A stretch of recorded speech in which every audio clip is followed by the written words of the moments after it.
You're listening to the Final Say Radio Show, a Rappaport media production, with your host Brett Rappaport and co-host John Rappaport.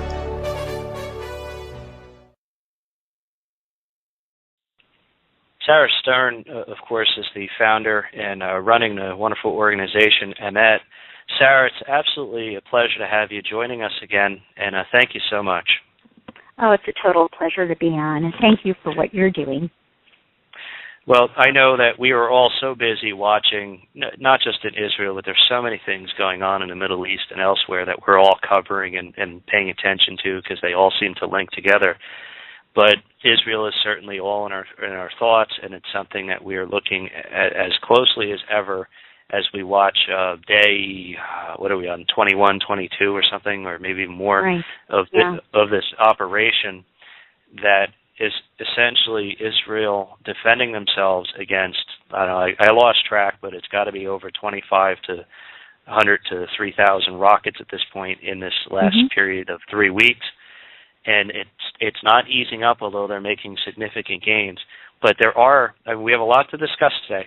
But what we've known the existence of the tunnels. I don't know that we've all known how significant the tunnels were.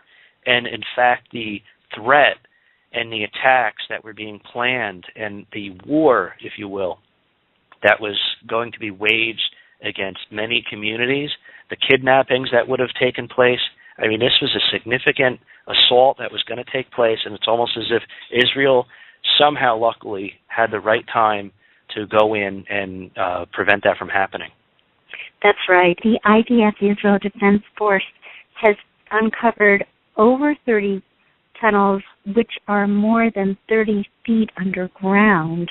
And, you know, the IDF has recently uncovered a map. It looks like a subway map of New York City or D.C. with so many interconnecting tunnels, which they wanted to use to, apparently, they were going to plan a surprise attack on the Jewish New Year of Rosh Hashanah. And this is very frightening. You know, it's hard enough to have about 2,500 rockets being lobbed to you from your neighbor every 5 to 10 minutes. But on top of that, to live with the fear of having yourself or one of your children kidnapped by a group of terrorists climbing out underground into your bedroom is just too much for any people to have to deal with. Absolutely. I just want to refer you to a report or an article that I came across with, and this is from the Institute for Palestine Studies, and I've discovered this over the last few days, and it's an extensive discussion. The article talks about Gaza's tunnel phenomenon, the unintended dynamics of Israel's siege. So you could tell that it's not exactly pro-Israel, but it speaks extensively of literally well over 1,000 of these tunnels, and as you mentioned, some of them are enormous, and they're having discussions in this report as they can now drive cars through them. In fact, they import, well, I guess they do two things. One is they import cars that are sold within Gaza, but they also steal cars from Egypt and then sell them in Gaza. And it's an incredible trade. It's a business where people invest in the ownership and building these tunnels. They've used child labor. In fact, this report itself, Hamas has even admitted 160 children, have died working in the construction of these tunnels. And you can just imagine what else is being done. The only thing that's left out of this report, Sarah, is the fact that it talks about they have to do this because of the stranglehold on Gaza. But they don't talk about the tens of thousands of rockets and the God knows how many grenades and AK-47s and rocket launchers and all the other weapons that are constantly being brought in here. In addition, we now very clearly know that much of the construction material, even that which is provided by the United Nations, is being used to cause war and terror. That's exactly right. First of all, you're totally right. This was an economy, a source of revenue. These tunnels were not just used to launch surprise attacks at Israel and kidnap soldiers, which they would later bribe Israeli authorities to ransom with.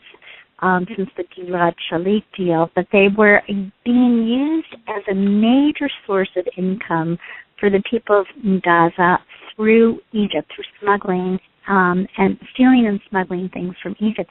Now that Egypt is no longer under the control of Mohammed Morsi from the Muslim Brotherhood, they have been sealing off these tunnels, and part of the reason that they are undergoing this economic crisis, one part of many, many reasons, is that they no longer have that little economy of thievery and smuggling in things from Egypt.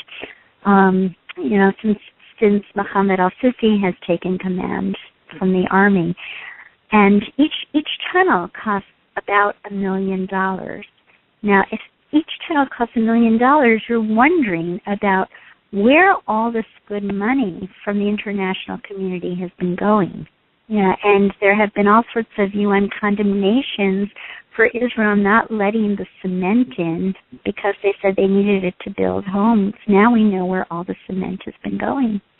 Absolutely. It's terribly, terribly sad because everybody suffers here.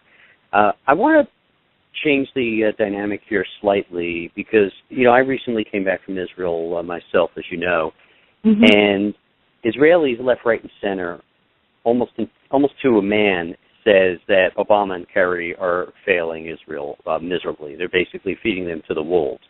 And at the same time, and I tend to agree with that sentiment, but it's very difficult because when you listen to what's going on in the media, and of course, your whole organization is about Middle East truth, it's very difficult for Israeli leaders to negotiate what I would refer to as treacherous political waters because they can't, even if they feel that way, you can't have the prime minister or the ambassador or their speakers, they can't openly slam Obama, they can't openly slam Kerry. But we've seen, as you pointed out, with these tunnels, and you're spot on, that there was an expectation for what could have been a devastating attack on Israel's populations in the areas around Gaza on the holiest holidays. But even Livni, who's very far to the left, had a moment of clarity. What is it going to take, and do you believe it's even possible at this point to have a moment of clarity between Obama and Kerry to really separate the difference between good and evil on this side? I don't know if they're constitutionally capable at this point. They are so mired down and have been tied to these hackneyed old slogans of land for peace, and the entire thing that they're right now thinking that, Abu Mazen is the good cop, Hamas is the bad cop, as though there hasn't been, tremendous incitement from Abu Mazen to scorch all of Tel Aviv, which is basically what he just said. If you look on Palestinian Media Watch, that will send a ball of fire from the West Bank to Tel Aviv. So, there are these canned, hackneyed phrases that they rely on. I don't know what it will take.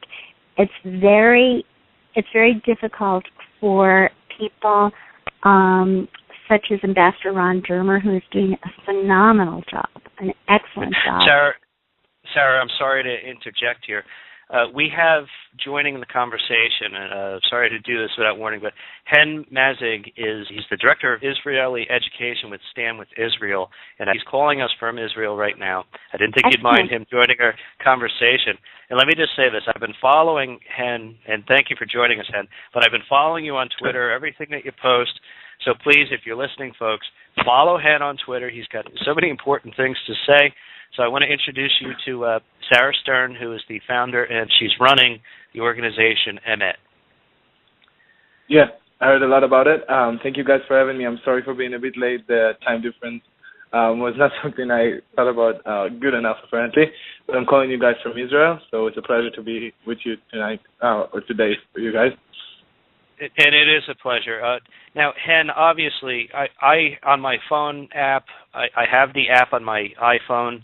My listeners, the listeners of our program are in our chat room even reminding us all day long, every day we're doing the show, that the alarms go off and Israelis have to run for their lives, and their lives are being disturbed. But we'd like to hear from you. What has it been like living in Israel right now, and what kind of a disruption is it to everyday life? How are the people feeling right now? Is there still significant support for this operation? We'd like to hear from you, and thank you. So, to describe how it is to live with sirens and rockets is something that is I don't think I can do. It's hard. It's a reality that I don't wish to anyone. To run in the middle of the night. Yesterday there was an alarm in Tel Aviv in the middle of the night. At 2 a.m. we had to run for bomb shelters to the bomb shelters. Some people wake up, some people don't wake up, and it's always a fear that something will happen. Watching the international media, I don't think anyone really understands what it means to live this way. Even the foreign reporters that live here. Sometimes I feel like I need to apologize for rockets not striking my house, because if it will, maybe they will feel better about it. But it's really a reality that we are in pain, we are afraid, we are. It's children, it's women, it's families that have to run almost every day. I mean, I live in the center. Sometimes I'm going to Beersheba, so I have to. I really feel it on my, in first hand. But the people of the south are the ones that are really suffering from it. That almost every day they have to run to bomb shelters. And just the other day we had an incident where a tunnel was open and terrorists got into one of the cities in the south. It's a constant fear. It's a fear for your life. It's a fear that something will happen. We know that we have Iron Dome and we know that we have soldiers, but that are fighting this war.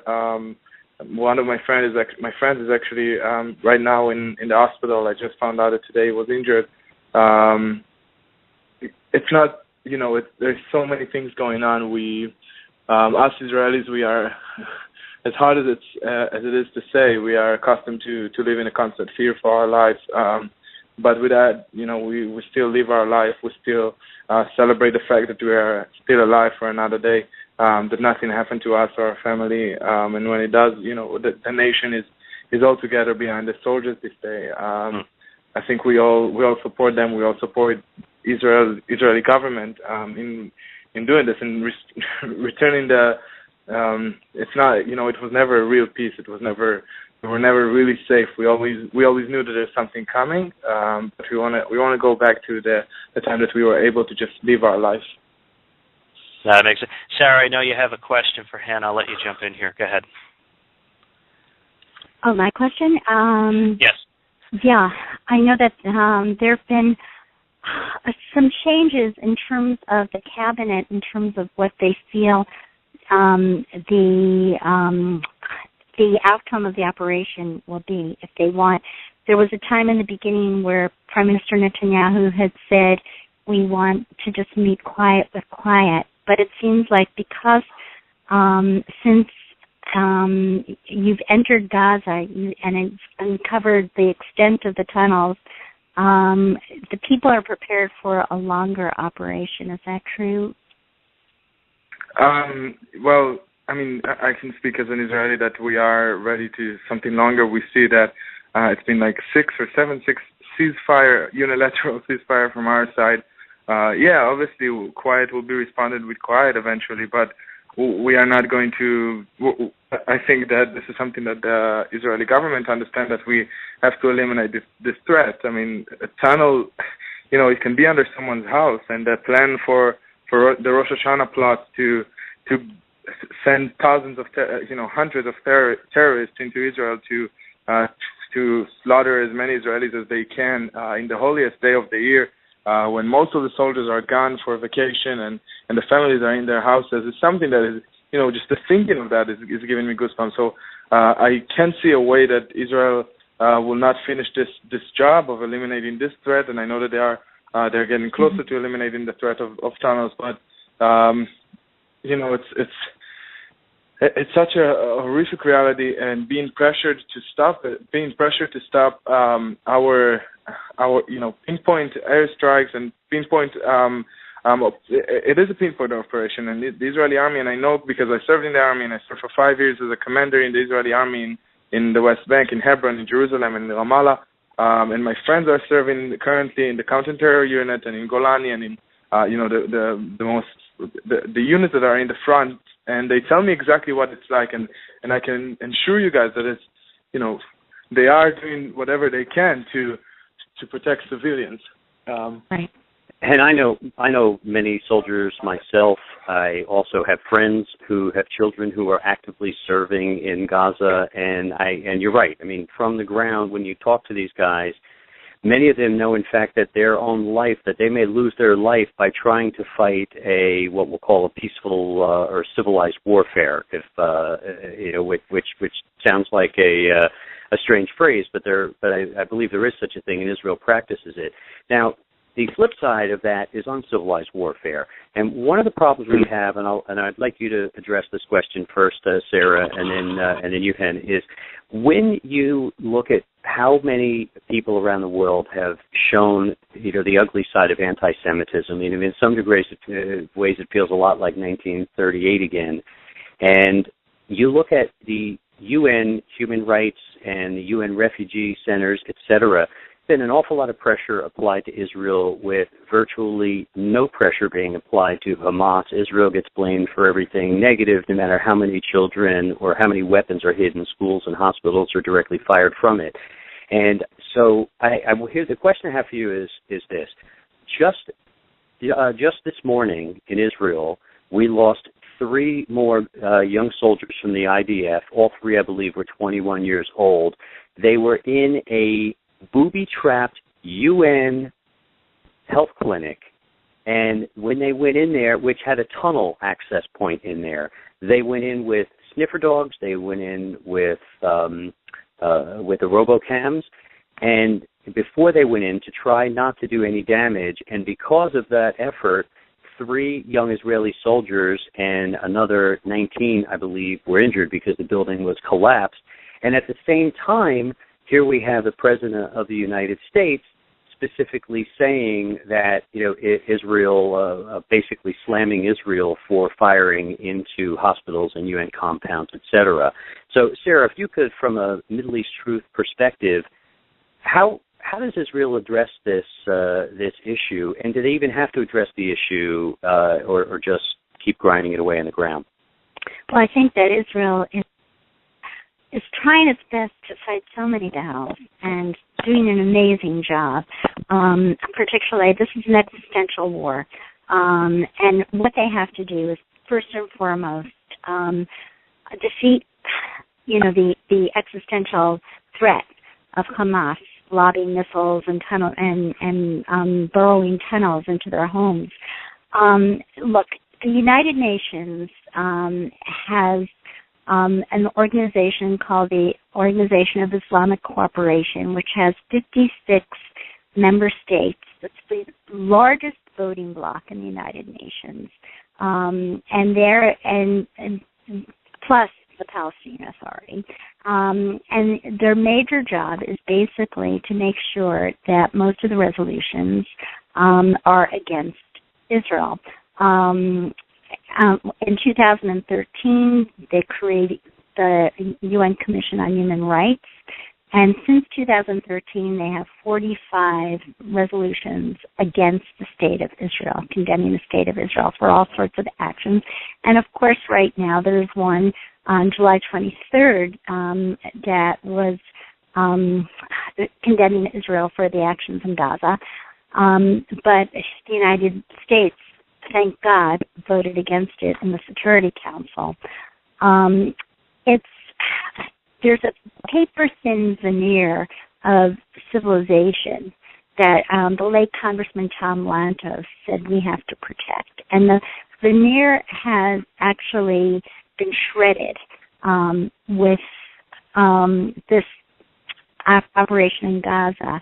Natan Sharansky said there are 2 kinds of anti-Semitism, the old kind, which was against individual Jews and the practice of the Jewish religion.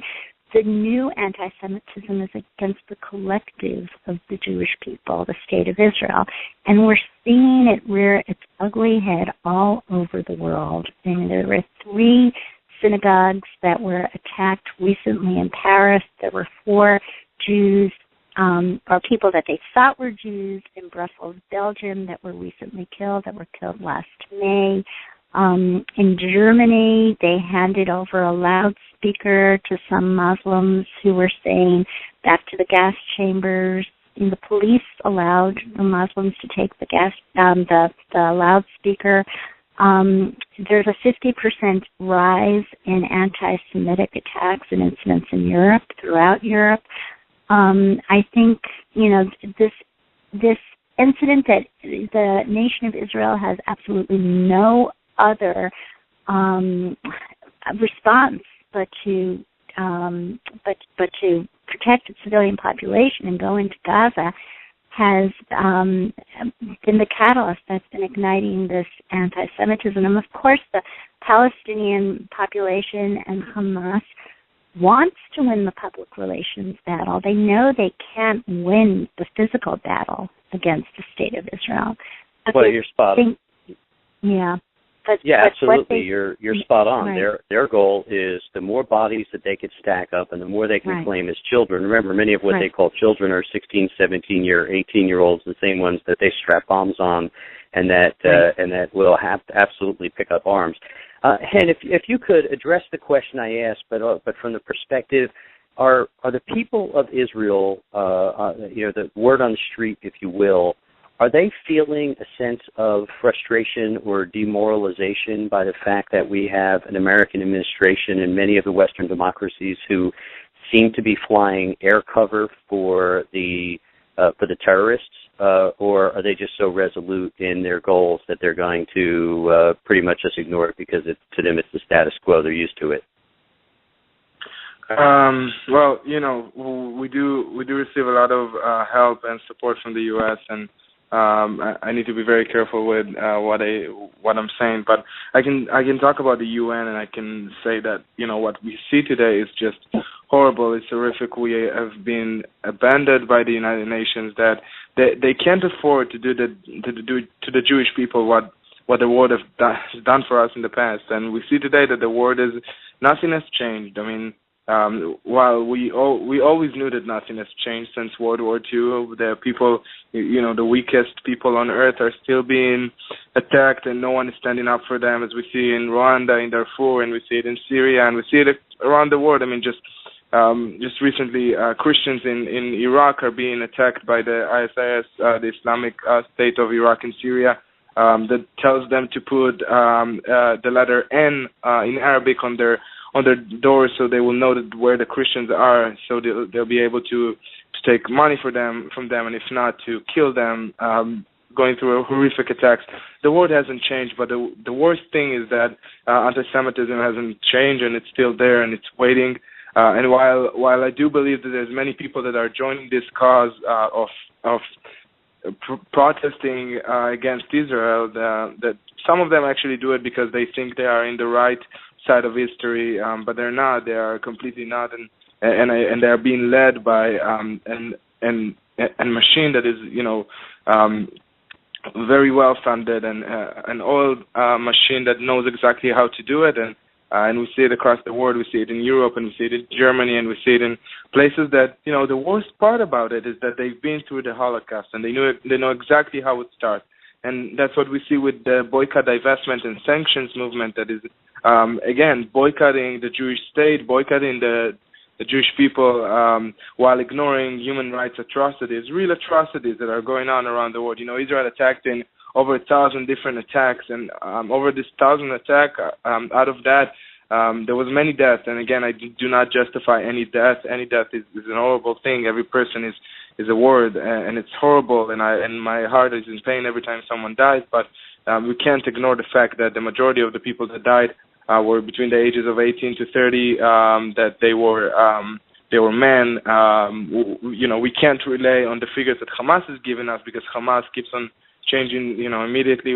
There's so many reports about how they are, if a rocket that was launched by Hamas is hitting an hospital, they will make it seem like Israel attacked this hospital and call the international media. They are playing with the international media. They are playing with UNRWA, the United Nations Relief and Work Agency, a sole agency that was started just for the Palestinian refugees, that is for the last for over 60 years is doing whatever it can to make sure that Israel will have the threat of the Palestinian refugees, maintaining the status of refugees, and completely putting a political bomb over Israel's head.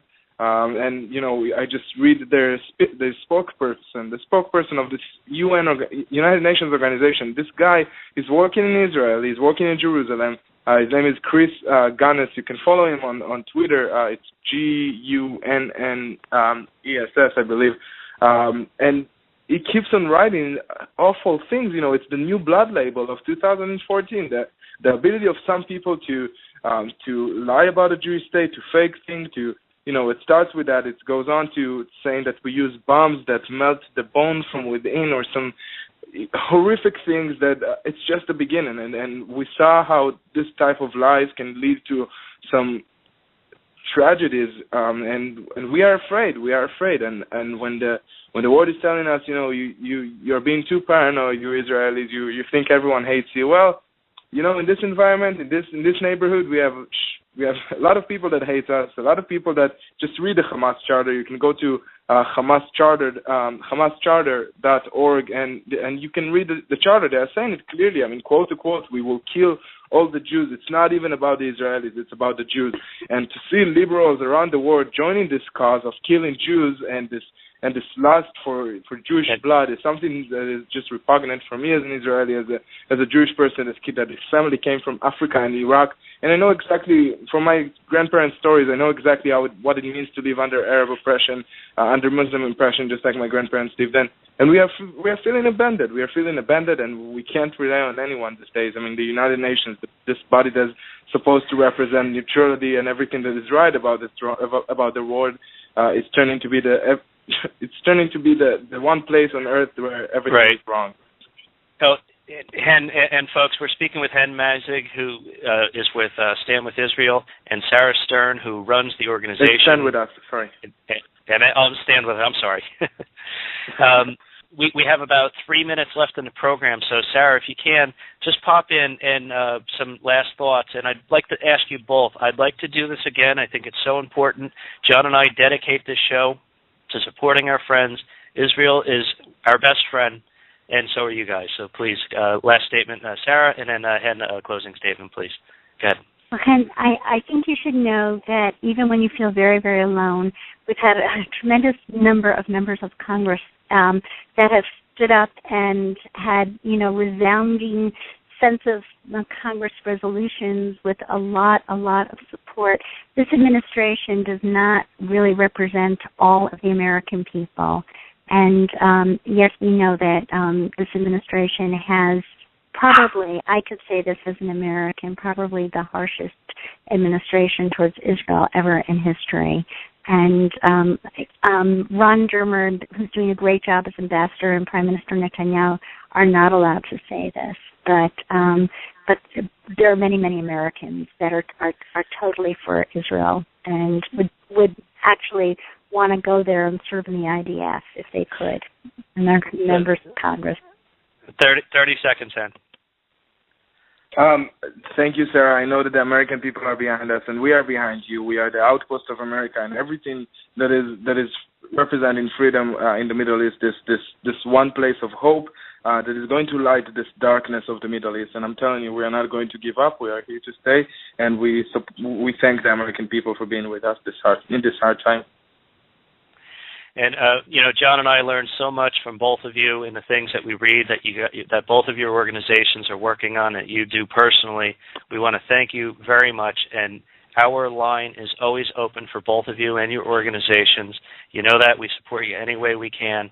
And I could just say this: I pray every day for the people in Israel, Jew, Arab, whoever happens to be living there. I want everyone there to live in peace, and hopefully someday, when we get responsible people on all sides of the table, we could achieve that. Thank you both so much. Please, real quick, your websites. EMET is www.emetonline.org. That's one word, EMET. That means truth in Hebrew. emetonline.org. Excellent. And Stand With Us is www.standwithus.com, and you can follow me on Twitter. It's HEN Mazzig. Thank you guys so much. It's been a pleasure. Thank you, and thank you for staying so late. And Sarah, thank you so much, as always, and we look forward to seeing you down in Washington again very soon. Our pleasure. Thank God bless. Take care.